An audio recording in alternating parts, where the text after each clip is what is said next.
We just had our very first newborn, and how I'm going to tie this into business might actually be interesting to you as a real estate agent.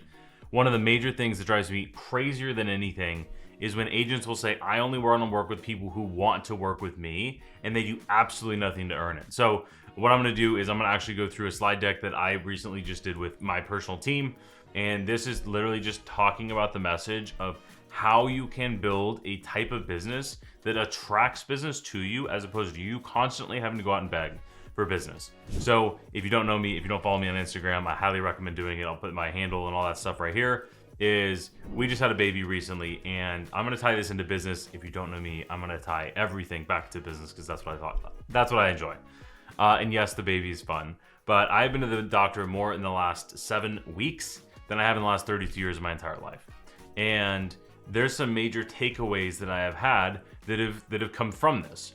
And a big part of it is that my wife has done a tremendous amount of research, and she's passed along a lot of the research to me. And how is she doing that? Well, it's coming through my phone. She's finding the people, and when I say people, vendors, right? Like think pediatricians, think lactate, all the different things. I'm just gonna say vendors, right? All the different people that we're doing business with. She's generally getting the initial people from referrals, and then from that, she's figuring out if she likes working on them, and then Google searches. And I will say Google searches, the thing that I did not type on here is Instagram searches. Like she's on Instagram searching for stuff, or she will Google a company and then search them on social media. That's where we're finding these people.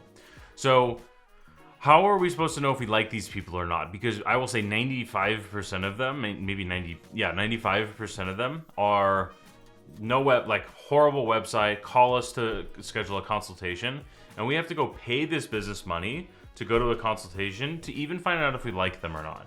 They give zero bearing whatsoever as far as what their value proposition is, why we would work with them versus anywhere else, testimony, like very little of anything. And some we've liked and some we haven't, right? So the message of this is, do you want to know what stood out for all of the ones that we did like? All of our favorites, not even just like our favorites of all of these different people. They showed us what it was going to look like to work with them prior to us ever reaching out. They don't even know who we are, not a clue in the world, but we were able to feel confident that that person knew what they were talking about better than anybody else we'd met with before we ever talked to them. I want that to sink in. So, but they didn't all do it the same way. Some of them did it through social media. And I would say a lot of them did it through social media. And probably the best businesses we found have done it through social media. Some actually did it through blog content, so like old school written blog content. The bonus points for the ones that also had a YouTube video attached to that as well too. Third one being long form YouTube style educational videos, right? These are the 3 major ways that these guys did this. So the thing that they all had in common, cannot emphasize this enough, is that they added value before we ever reached out. And then again, agents will say, I only want to work with people that want to work with me. And then we'll continue to never advertise, right? Customers wanting to work with you is earned. And trust me, from my experience, I make a tremendous amount of content, both on the agent facing side and the consumer facing side. And it is freaking hard to earn somebody to reach out to you and say, hey, Christian, I want to sell my house with you. I'm not even interviewing anybody else. I want to work with you. Even if somebody is saying, hey, I'm interviewing 3 other people and you're on the list, that's hard, right? So, but to say, I want to work with people that want to work with me is insane. And then to not do anything on top of it. Here's what most agents do say though. If they say anything at all, they will say, call me for all your real estate needs. What does that even mean in the first place? So AI is massive right now. Everybody's talking about it. So I thought it'd be fun to ask ChatGPT what it has to say about agents saying, call me for all your real estate needs. And this is fascinating. So this is directly from ChatGPT. It says, when an agent says, call me for all your real estate needs, they are trying to communicate that they can help you with anything related to real estate, buying, selling, investing, leasing, etc. The real meaning and the problem with it is, I'm available for something, I guess. I don't have a clear message, niche, or offer, but I'm here. I'm trying to sound professional, but I'm saying what everyone else says. This is literally what ChatGPT says. This is crazy. Next thing, here's why it does not work. It is vague and generic. Nobody wakes up thinking, I have a real estate need today. Nobody in the world has ever thought that. It doesn't address any specific problem, desire, or outcome at all. And this is the most important thing. It is agent-centered, not client-centered. It's all about the agent, not the value to the client. Let me give a quick story real quick. This total side bet to this is today I was just reviewing all of our consumer-facing content with our marketing team today. And we totally flipped a 180 because we realized unintentionally, following a playbook that somebody else was doing, we unintentionally realized we were not following a core principle of what we are all about, which is lead with value, right? The only reason I'm making this particular video is because I want to share the value that I share with my team. I want to share it with you as well too, because I feel that if I share enough value, I show what it looks like to work with us. This is literally something we talked about at my team meeting, and I wanted to film it for here as well too, so that you can see it, because I want to show what it looks like to work together before anybody would ever opt in. So that if you ever went to joinonyxhomes.com and you were like, hey, you know what? Christian's given me tons of advice, it's super helpful, help me grow my business. Let me see what his team's all about. And then if you get there and you see like, wow, this offer makes a ton of sense for me, I want to join. Like, that's why. But we realized with our consumer facing content, and like I said, we make a ton of it, is we're doing between Instagram and TikTok, we're posting 50 times a week to short form. And then we're posting 3 to 4 long form videos, like think 10 to 30 minute YouTube videos every single week. So a lot of content, plus the blog articles, plus all the other posts. And what we realized was we were not following our core principle when it comes to advertising and marketing. We were not leading with value. We were gatekeeping things that we had no business gatekeeping. And it was because we were following somebody else's playbook, which is fine to get off the ground, but we're 90 days in and now we're gonna make our playbook. So this is my point, is we were being agent centric, we were not being client centric. And we want to be client centric 100% of the time. Now, mind you, when I'm making agent facing content, we are absolutely agent centric as well too. But when we're making consumer content, it's consumer focused. I hope that part makes sense. So here's the bottom line. Again, this is from ChatGPT. Call me for all your real estate needs is a lazy fallback. I would say something more aggressively worded than this, but I won't for YouTube. Instead of speaking to any type of a real problem, give a reason to act now or a clear next step. It does none of the things that I personally talk about all the time. Is I want to give very crystal clear next steps so the consumer knows exactly what to do to solve the real problem. So let's take the mental shift, right? Here is the tactical thing that you can do. First, let's talk mental, and then we'll talk actual tactical.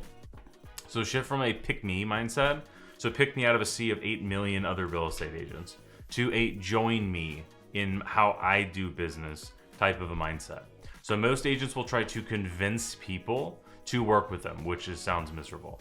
Great agents show the experience that it looks like and invite people into it. My buddy Eric Daniels, shout out, you do this better than anybody I've ever seen, is you literally just invite people to do business with you.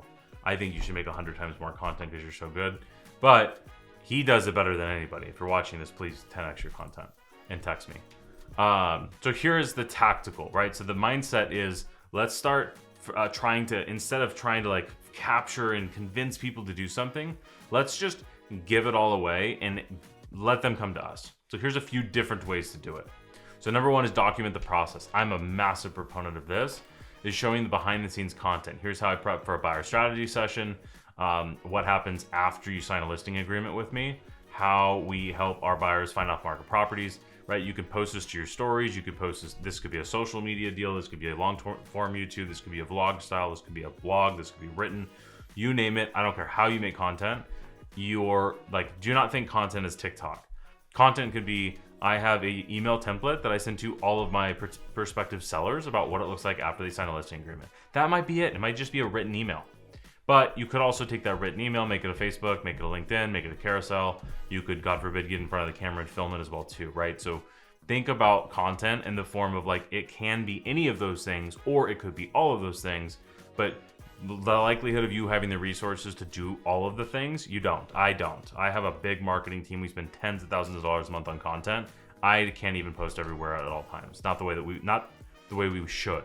Number two, use walkthrough narration as a preview, right? So instead of just doing a showing video, so instead of just pointing at the house and looking at it, maybe flip the camera around and say, hey, if you were one of my clients, here's what I'd be pointing out. I'd be pointing out how old's the AC, how old's the roof, how old is this? These are some major red flags. There's a crack house across the street. Maybe fair housing, you can't say that, but another example is like, here is what most buyers miss when they walk through the houses.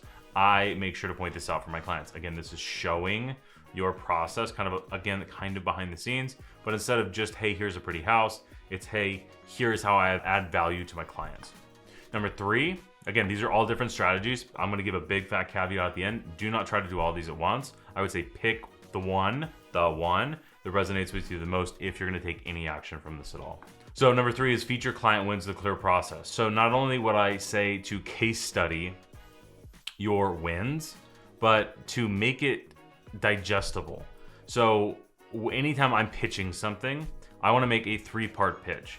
So why do people join the team? I will have a 3-part pitch for that. Why should somebody do a buyer strategy session or a listing presentation with us? We have a 3-pillar pitch in order for that to happen as well too, right? So here's this 3-step plan we use to help them buy a home with $40,000 under asking and $10,000 credit. And then you can use this, make sure by naming it and having a step-by-step process, it gives credibility and tangible rather than like, oh, you just like are a real estate agent. Number 4 is share your playbook or strategy session offer. So visually show a screenshot of the strategy session deck, right? So for example, I can, if I want to give proof that I am actually doing my job making content, I can sit back here and take a picture and I can post that picture and show the behind the scenes, right? I can give stuff away. I could even just give you the slide deck and make it a free lead magnet and be like, hey, if you want this slide deck, do the thing down below, fill out the form down below and I'll send it, or just click on the link and you can have it.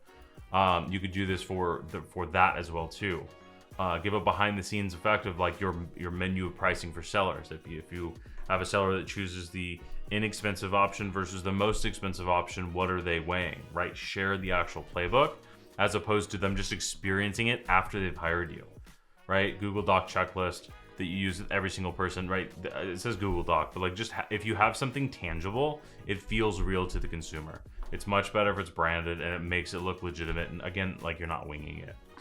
And then use stories and first person point of view, right? So you just booked a discovery call. Here's what happens next.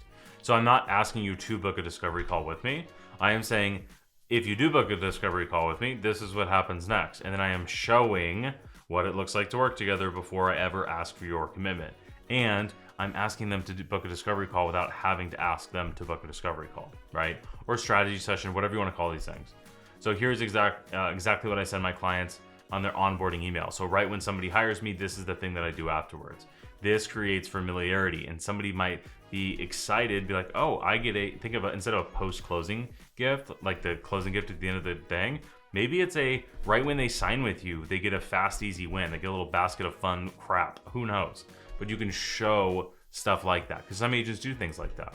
So main takeaway, do not try to do everything that I just went through. Pick one and actually do it, right? So if I'm going to do a very quick recap, it's 1, document the process. This is where you're just showing actually what you do. Number 2 is using a walkthrough narration. So instead of just showing a house, show as if the client is with you, right? 3 is use case studies. I cannot emphasize this enough. Use case studies. Let me give a really cool example here. So I'm going to pull, where's my mouse? I'm going to pull up Instagram really quick. And this is a good example of how here's 2 good case studies. We just posted this today, 5 hours ago. I need a Spanish speaking agent in the worst way. So if you're in Southern California and you like leads and you like an amazing team and you speak Spanish, please, for the love of God, apply for my team. We literally just have these leads, $1.5 million in Downey. We can't even communicate with them because I don't have enough Spanish speaking agents to handle the leads. So here's 3 right here that we need. That's a case study. I'm just sharing this with you so you can see it. And it's a call to action, if you will. But this is a case study that I don't say, hey, we have leads. It's like, hey, I need help. We're literally posting this like a billboard that we need help. Here's another case study. I don't sell homes anymore, but I do still make home tour content. I mentioned we post 50 times a week on social. This is an example of the behind the scenes. This is like literally showing what we just talked about. This is behind the scenes of me actually doing something that I despise because it's good for the business. But here's the one that I want. Oh, here's the actual meeting of me talking about the thing we're talking about today. So here is the Instagram post that you can go check out that says everything. Now, what I'm looking for is this guy here. So these are the top 10 agents so far this year. I posted this, or rather we posted this July 15th. There's Eric, shout out. These are the top 10 agents closed and pending on our team right now. And you can look at the case study stats here, right? So the number one agent on our team so far closed and pending, almost $23 million closed and pending, second year agent with the team. 2 veteran agents that are crushing. Number 4 is a first year agent that joined the team less than 1 year ago, is $10 million closed and pending halfway through the year. Another first year agent, $8.9 million. Second year agent, 8.5. You get the point, you can read. This is a case study to show exactly what we actually do. So I do this is the reason I'm showing this to you. So anyway, if you like this, make sure you like the video, subscribe to the channel, and see you in the next one.